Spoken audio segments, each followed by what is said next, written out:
Hello everyone. My name is Benny, as he told. I'm 30 years old and would like to welcome you to my TED Talk. At first, I would like to first say off that my career is a good bad example, and yet nothing is impossible. I grew up in a sect that I didn't like for as long as I can remember. But the problem was that if you decide to leave, you have to move away from home as soon as you turn 18. The older I got, the rules of the sect became stricter. At first, the rules didn't bother me that much. There were rules like dress codes. For women, it meant always wearing skirts above the knees and long sleeves. And for the men, it always were long sleeves and long trousers. But when I started secondary school, new rules were introduced. We were forbidden to have contact with other people who weren't in the sect. This rule meant that I couldn't create a good social environment in my youth. So when I started my apprenticeship, I realized that as soon as I passed my LRP, I wanted to leave this cult. Breaking barrier tip number 1. If you are in this situation, seek professional help. Friends can make the situation worse. When the day came that I knew I have passed my LRP, I started making preparations to leave the cult. Because as soon as you come of age, you have to leave home and all contact with my family is forbidden. I struggled a lot with myself as to whatever I should leave at all. Because I always loved my family very much, but the pressure from the sect was also increasing. I therefore decided to live a double life for the time being. At work, I no longer followed the rules, and I always talking to my colleagues about everything. One colleague talked often to me and even offered me his help to leave. Breaking barrier tip number 2. Living a double life is bad for your nerves and you become a liar.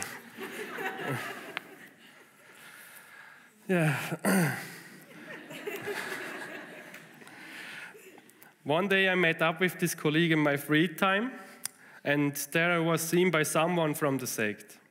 He immediately informed the pastor from the sect, and I was confronted. During this conversation, I was honest, and I spoke about my mind about the sect, which didn't go down well, and led me being excommunicated by the Pope himself. This meant that I had to move out from my parents' house as quickly as possible. I initially moved in with my colleague at work. At first, I felt free. But as time went on, I began to miss my family more and more.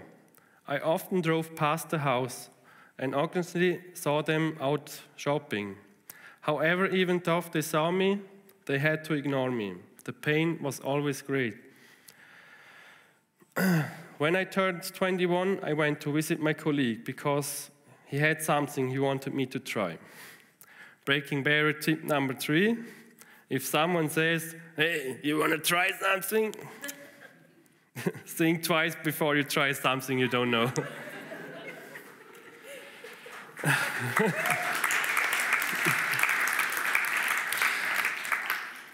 It turned out that it's cocaine. And when I tried it, it felt good and made me forget the pain being away from my family. From then on, I used cocaine from time to time, initially once a month, then once a week.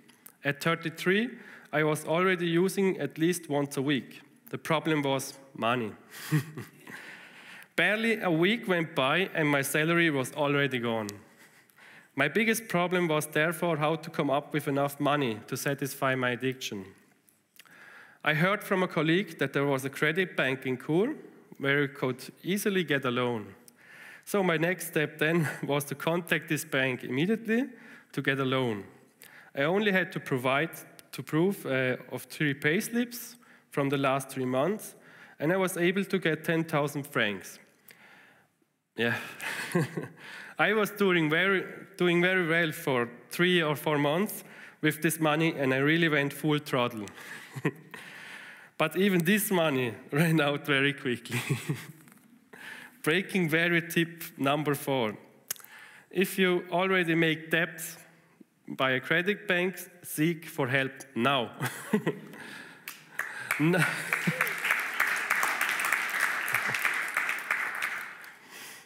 Now that I was back at the same point as before, I had even more trouble getting money, as no bank would give me any more money.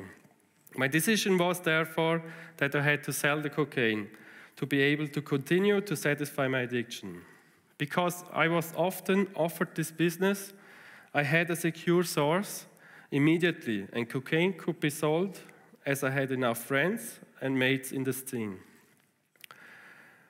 Breaking barrier tip number 5. If you're already at this point where you're selling drugs for your addiction, from here on you need a very good friend to come out, but not the police. But also, that year I got the news that my parents were leaving the cult as well.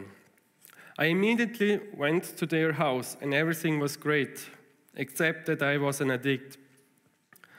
I hid my drug problem in front of my family because I was afraid of being disowned again. And one day I came back from Zurich from getting cocaine. There I was surprised by 10 masked people. I have to tell it like this. I was in a car, my mate was driving. And I asked him, can you please stop here at my parents' house? I need to get a charging for my mobile phone. And then he was like, we were on the parking spot. Then I opened the door and looked back, and I see the parking spot were like completely closed with cars, and masked people came in to me. And I was such in a shock. I hold the door, and he grabbed me at the arm, and I wanted to close again. Then I saw that they dragged my colleague out. I opened the door, and the police were dragging me and said like, let go, it's over, it's the police. And I was like, you idiot, I'm still belted.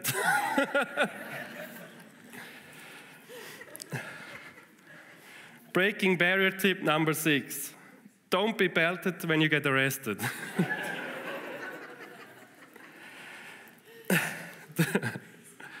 The police took us then to my colleague's flat, where they searched the house.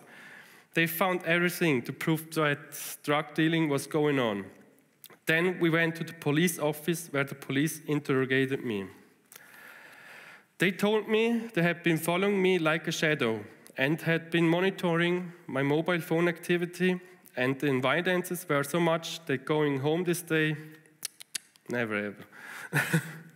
First, I was in a solitary confinement for 2 months due to ongoing investigations. That means no TV, no contact with anyone, and no masturbation.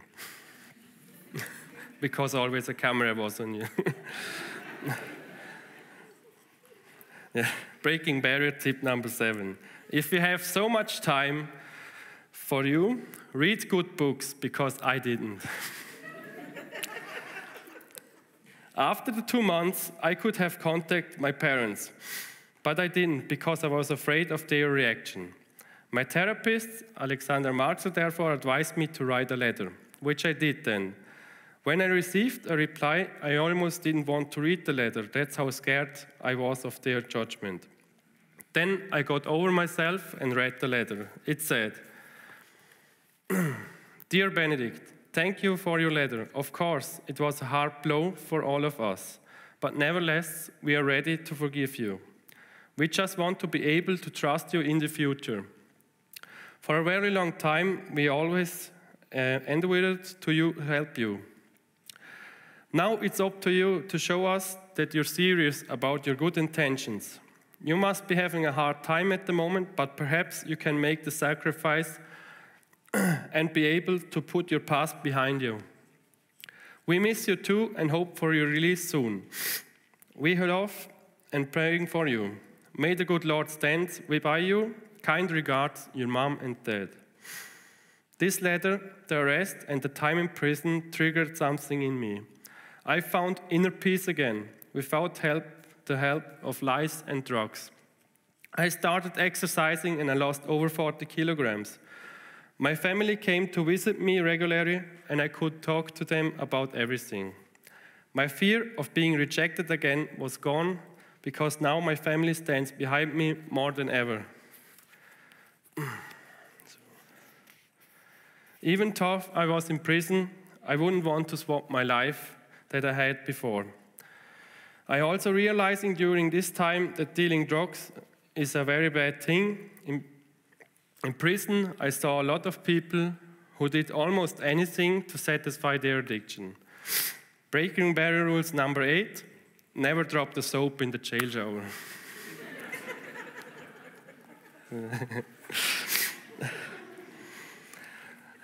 I'm therefore sorry that I resold cocaine.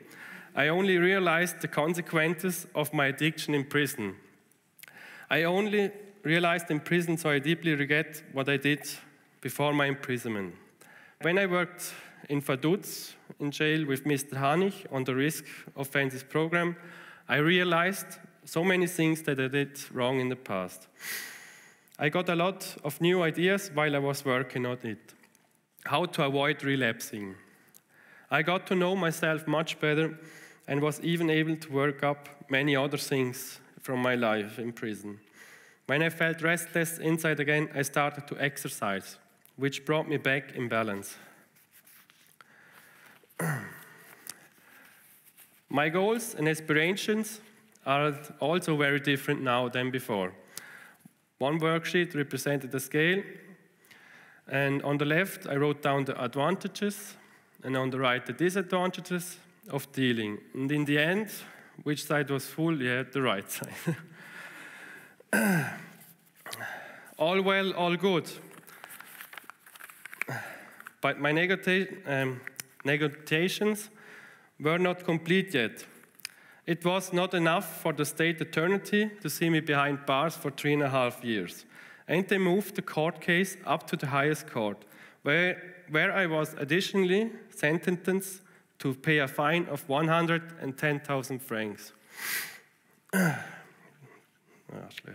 This was the harshest punishment financially speaking. A normal person who is imprisoned would look forward to being released. But that wasn't the case with me. With such a history and so many more debts, I almost was panicking about being released. Breaking barrier rule number 9. Money is not everything, a rich guy would say now. Finding my way back into normal life with such a huge burden was mentally very stressful for me, and it still often is today. Thank God Dirk Fleig from the Hand in Hand Foundation Liechtenstein is helping me to get an overview of all my debts. So far, the whole story has meant that my lifestyle from before is really not worth it, and even if you do manage to get off drugs, it's not going to be easy in life. My goal now is to reach as many young people as possible with this TED Talk. Well, now a big thanks to the TEDx organizer team. Thanks to them, I can hopefully prevent young people from experiencing the same as I did. Finally, I would like you to leave all with the message that every individual can achieve the most impossible if they really want to. And as hard as times may be or seem, you never must look for solace in drugs. A big thank you goes out to my family, to my wife, my friends that visit me in prison, and my friends that helped me after prison. Thank you very much.